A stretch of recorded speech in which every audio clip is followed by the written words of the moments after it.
Friends, जैसा कि बेटा अपन ने स्वर संधि के अपन 4 भेद पढ़ चुके थे।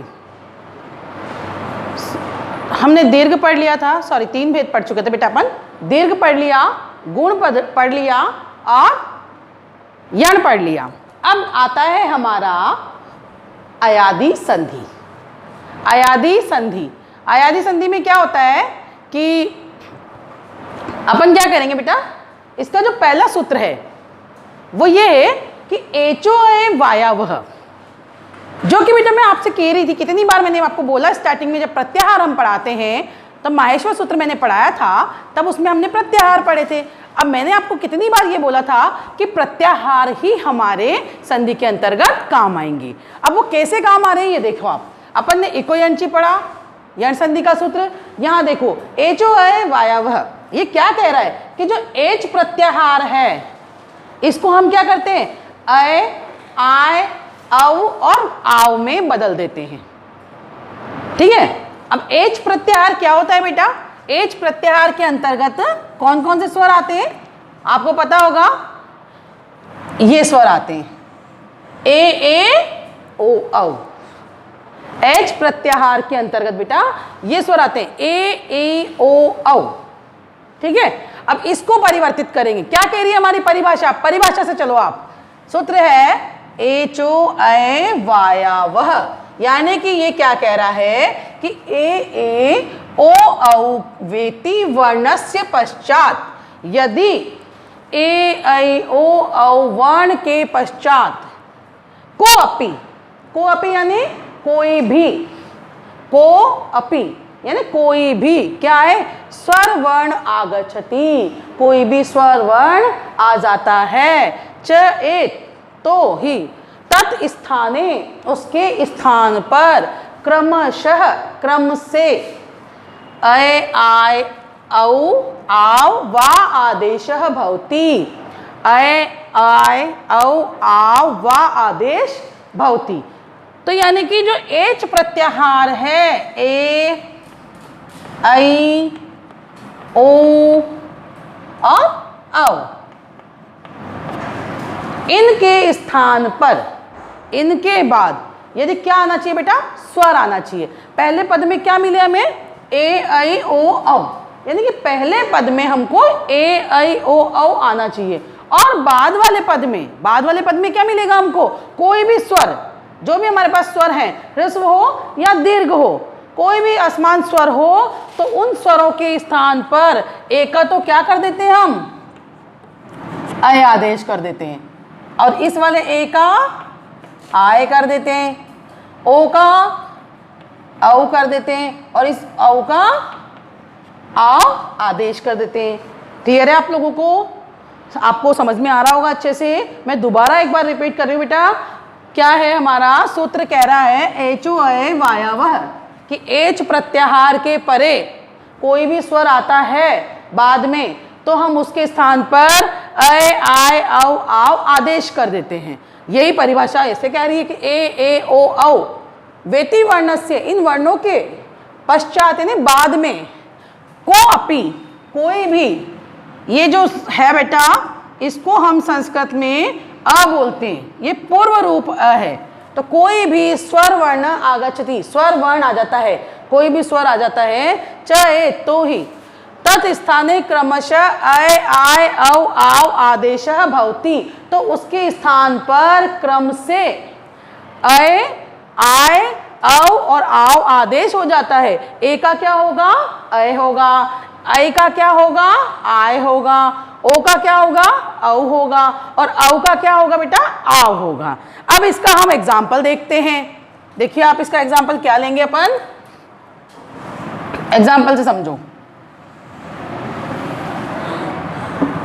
जैसे हमने, या तो हमें मूल शब्द मिलेगा या हमें क्या मिलेगा, विच्छेद मिलेगा।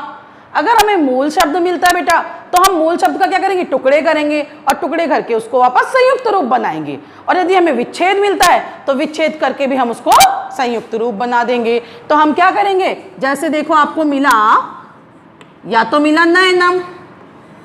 अब ये नयनम कैसे बना, हमें ये नयनम शब्द को ही बनाना है दोबारा। अब इसको कैसे बनाएंगे, इसका संधि विच्छेद करेंगे हम ने धन अनम। क्लियर है आपका? ने धन अनम। अब न में क्या है स्थित? न में स्थित क्या है बेटा? ए। तो अब इसको संयुक्त टुकड़े करो, इसका न प्लस ए। आ रहा है समझ में? क्योंकि न में ए मिला तब मात्रा लगी ए की, न में ए स्वर मिला तो बना अपना ने। अब प्लस क्या होता है अपना? अनम।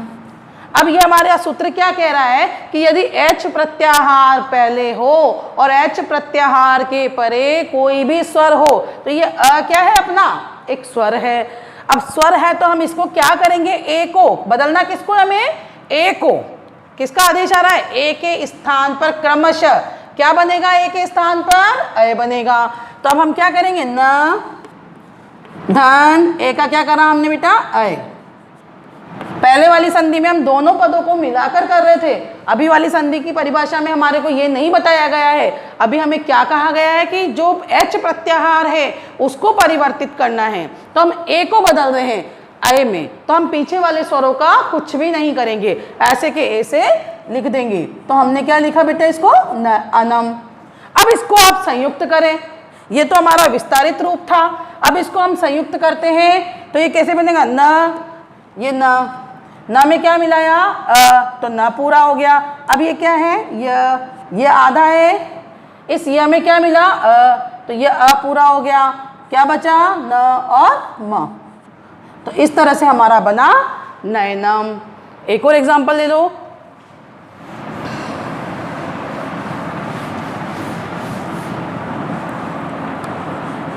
जैसे हम बनाते हैं भवनम। अब इसको कैसे बनाएंगे बेटा? भू धन अनम। ठीक है, भू धन अनम। भ में स्थित क्या है? ओ। ओ का स्वर आ रहा है, तो आप क्या करोगे? इसके भ का टुकड़ा करो, भ आधा कर दिया हमने, प्लस ओ प्लस अनम। देखो यहां पर भी हमें क्या मिला? ओ में स्थित क्या है? सॉरी, भ में स्थित क्या है? ओ। और इसके बाद क्या स्वर आया? अ। तो स्वर आ गया, तो हम बदलेंगे किसको? ओ को। इस ओ को बदलना है, पर इस ओ को क्या आदेश करना है हमें? अव आदेश करना है, क्योंकि ए का तो सिर्फ अय होता है और ओ का अव होता है। तो यहां पर हमने क्या किया? भ अव धन अनम। ठीक है, अब इसको क्या करेंगे हम? इसको फिर संयुक्त करो। भ में क्या मिलाया?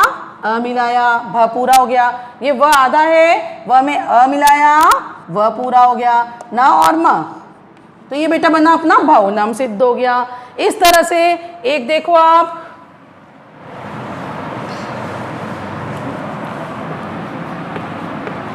नय प्लस अकह। ठीक है, ये विच्छेद मिला नया। नय धन अक, मैंने आपको ए का बताया, ओ का बताया। अब आप देखो नायक, ये बनेगा हमारा रूप नायक। अब ये कैसे बन रहा है? इसको हम ऐसे टुकड़े करेंगे, नय प्लस अकह। ठीक है, नय में क्या है? दो मात्रा है, यानी कि ये कौन सा वाला ए है? ये बड़ा वाला ए है। तो यहां पर हम टुकड़ा करो, न धन आय। ठीक है, प्लस अकह। अब इसको आप क्या करोगे? न में स्थित क्या है? न तो न की जगह रख देंगे। अब ये जो ए है, ये कौन सा ए है? बड़ा ए है। इस ए का हम क्या करते हैं? ये वाला आय कर देते हैं। तो हम इस ए का क्या करेंगे?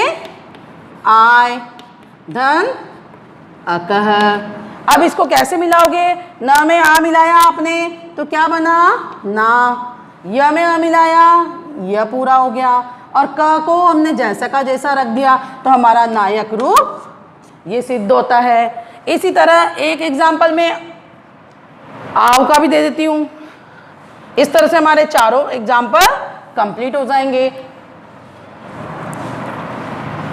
जैसे देखो बेटा, भावुक। ठीक है, इसका क्या बनेगा हमारा? भाव धन उकह। ठीक, अब इसको क्या करें हम? भाव को क्या कि भ में क्या स्थित है? ये भ आधा निकाल दिया, प्लस क्या मिला हमें, औ, प्लस उकह। आ रहा ना समझ में आप लोगों को, भ धन औ धन उकह। उ ये भी स्वर है हमारा, अभी तक आपको हर जगह अस्वर मिल रहा था, ये भी क्या है बेटा, स्वर है, उ है। तो इसमें क्या करेंगे अपन, भ में स्थित औ है, औ को क्या करते हैं हम, आओ कर देते हैं। तो ये तो मैंने लिख दिया आपको यहाँ पर आओ, इधर पीछे लिख दिया उकह, ठीक। अब ये भ है, इधर आगे मैंने इसको लिख दिया भ। अब इसको मिलाओ, भ में क्या है, आ मिलाया तो क्या बना, भा। व में ऊ मिलाया तो वो पूरा हो गया, और फिर क। तो ये क्या रूप सिद्ध हुआ बेटा, भावुक रूप सिद्ध हुआ। तो इस तरह से हमारी अयादी संधि कंप्लीट होती है। अब आपको ट्रिक वाली बात मैं करूं तो ट्रिक में क्या होता है कि जैसे जो ये मूल शब्द होता है हमारा, इस मूल शब्द को हम बोलते हैं, जैसे हमने बनाया नायक, तो किसकी ध्वनि आ रही, नायक, आय की आ रही है। जैसे हमने बनाया नयनम, तो जिसके अंदर शब्द को बोलने में अय, औ, आव और आय की ध्वनि उत्पन्न होती हो, वहां अयादी संधि होती है। ठीक है बेटा, आप सबको समझ में आ गया होगा। ये हमारा अयादी संधि की बात यहीं खत्म होती है, और इसके अन्य उदाहरण मैं आपको पीडीएफ के माध्यम से पहुंचा दूंगी। आप इसको ध्यान से पढ़ें, अपनी कॉपी में करें, और इसको अच्छी तरह से सुंदर राइटिंग में आपको इस पूरे वर्क को करना है। धन्यवाद।